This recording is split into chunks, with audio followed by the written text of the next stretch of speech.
Welcome to the Wealthy LaLa show with myself, Laurie Laursen. Today is episode 184. I hope you are having a wonderful day or have had a wonderful day. And thank you again so much for listening. I am really, truly grateful. Today I wanted to talk a little bit about healing. I am watching a DVD right now called Healing the Luminous Body, the Way of the Shaman with Alberto Villoldo. He's a Ph.D. And anyways, it's called, again, Healing the Luminous Body. And he has his PhD, and he was studying with shamans. And he was very scientific in his thinking before. And then he somehow, I don't remember exactly how he got connected with shamans, but then he started studying with them for 20 years. And one of the things that was really interesting was that he talks about our bodies having a luminous body, so having a energetic body around it. And I know that this is something that I've heard Dr. Joe say, or it's the energy that we're being is what sort of creates the things around us. So anyways, this Alberto was talking about the luminous body, and that's the place, from what he understands, that, illness starts. That's where, like, say, if we're a kid and we have a traumatic event, that it actually imprints whatever is traumatic to us. So it could be something that our parents went away for the weekend and we stayed with grandma and we didn't realize that they were coming back again and were upset that they were gone. Or it could be anything from verbal, emotional, physical, sexual abuse, But what happens is he said that this gets imprinted into our luminous body, our energetic body. And he was saying how this is how you can keep creating things in your life that make no sense as to why you're creating them, because you wouldn't choose it if you if you consciously chose it, right? You wouldn't. And so he referred to this one woman in the video who actually she was only 31, but she had been in, I think, like 7 relationships.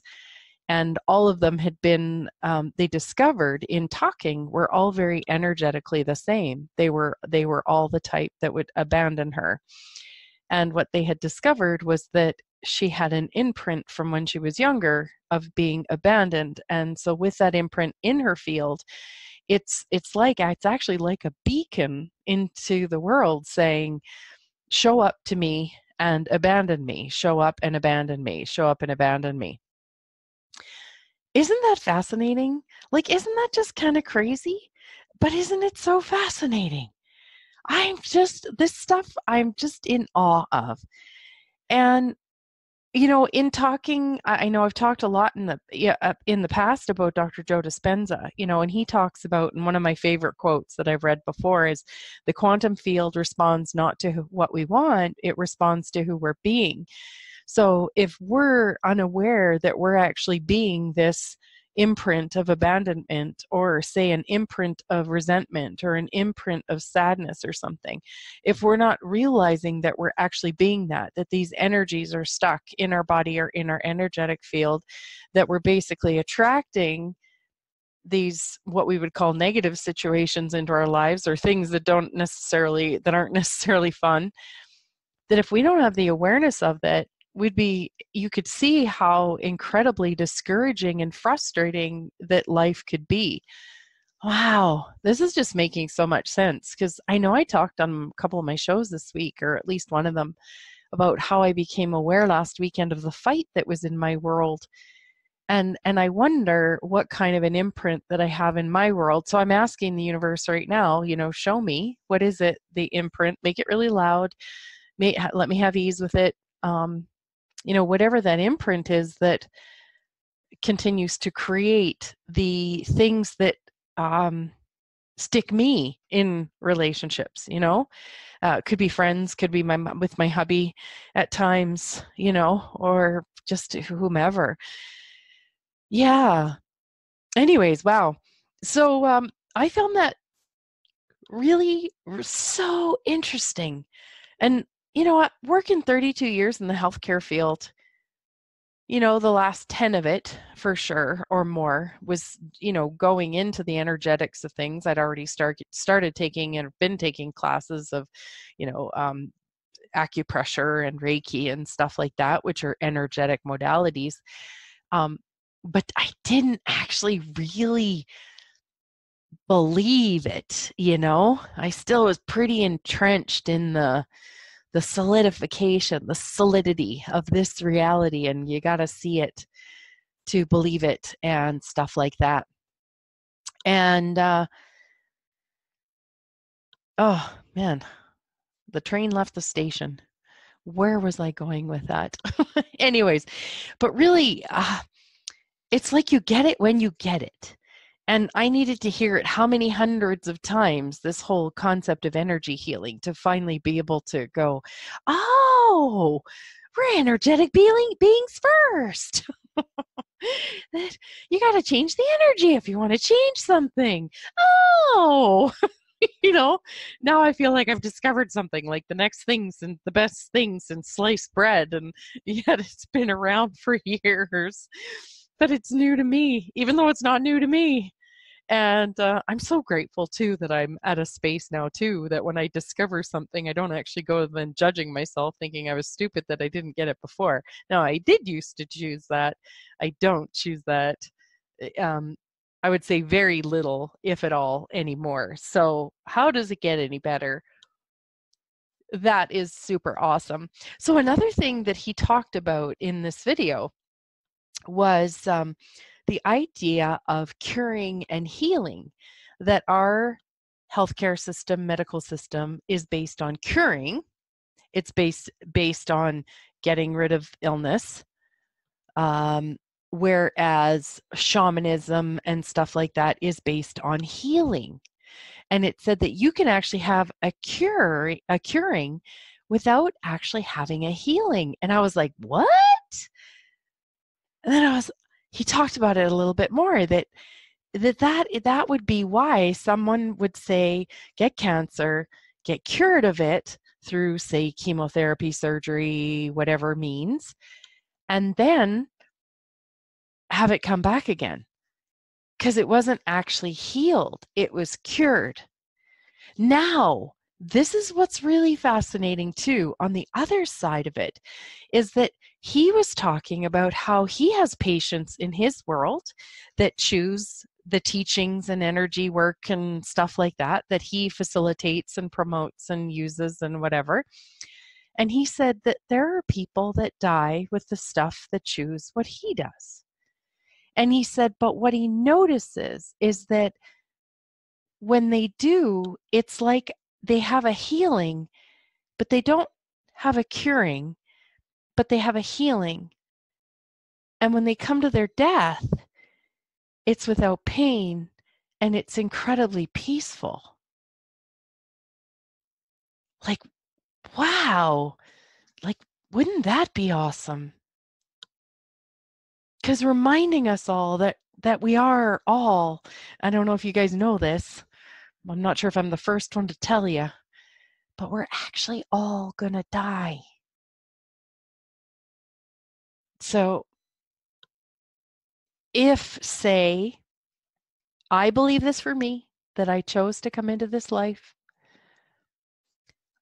So say you chose it and you knew there was an end point of this particular body. Why would we make such a tragedy out of something that is going to happen anyways? You know, it's kind of like, could you just imagine, like, if it started raining, and say if that's what we decided. So instead of death, we've decided that every time it rains, it is tragic. Okay. Like, just imagine that. And so, you know, we're going along, having a great day. All of a sudden, it starts raining and we lose it. We go into grief for days and don't allow ourselves to get over it. Don't allow ourselves to, move past it. Don't allow ourselves to receive it. And, really, if you've lost a loved one, and I've had a lot of relatives that have passed away just recently, not like immediate, not the same as, say, someone losing their partner, their child, or their, parent, like that was immediate, okay? So I'm just saying that I know that if I lost my daughter, or I lost my hubby, or one of my two sons, or gosh forbid, one of my grandsons, I would allow myself the grief. I would allow it, I would allow it, and I would allow it, and then I would turn it around into gratitude that they were in my life. And as much as I would maybe hate to do that, I would do it anyways. I just would. And one of these days I'm going to find out. So who knows when? Not going to say I'm going to handle it beautifully.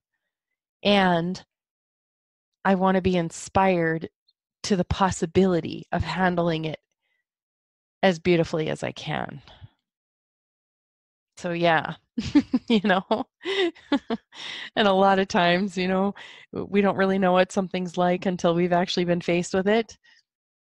It took me a long time to get out of the victim mode with having a dis-ease or, having illness in my body. And yeah, it was a long time. I mean, if I was diagnosed in 2000, I started kind of not feeling well for almost 3 years before that. But say the year I got diagnosed was really when it got bad. And I would say that I started to no longer choose being a victim of it about 2 years ago. So 17 years of choosing it. I've learned a lot along the way. I highly doubt I will need to do 17 years of victim of anything to come out of it anymore. I figure, well, I just know that. Maybe it'll be 15 next time. I don't know. And I have learned a lot. I've learned so much that could fast forward it. Fast forward what would I say? The not choosing suffering. So anyways, so on that, I wanted to, what's kind of popping to chat about now with going back to one of the things that he had said was saying how you can have a healing but not have a curing. So say you then, you have a healing but you still die and you pass away.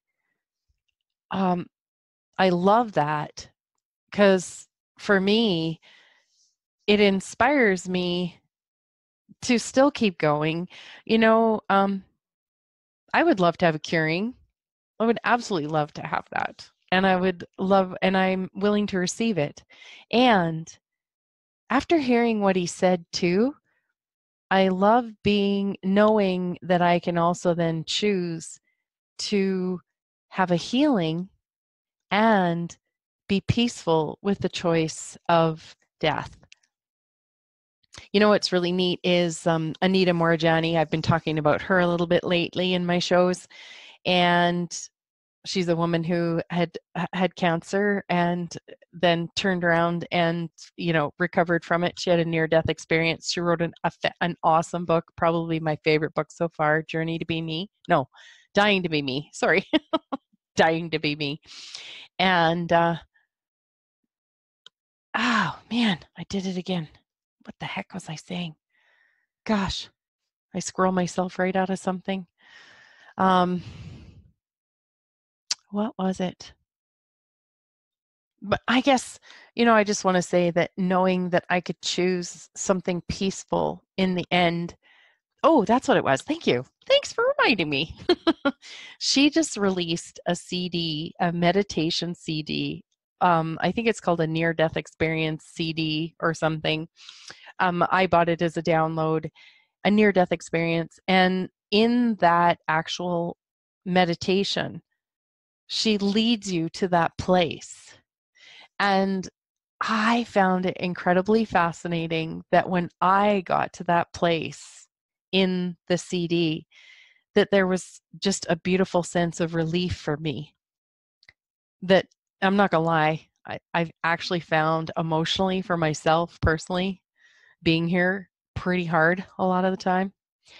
And having that experience of stepping into that and being able to let go of it all felt pretty freaking awesome. And knowing that I still choose to be here and allowing myself to have that space of knowing that, you know, death can be a choice, and it can be a peaceful ease choice, and it can have healing with it, is a beautiful thing for me. I'm so incredibly grateful for that. Oh gosh, that's like opening another whole can of whoop ass or worms, right? So we're at the end of today.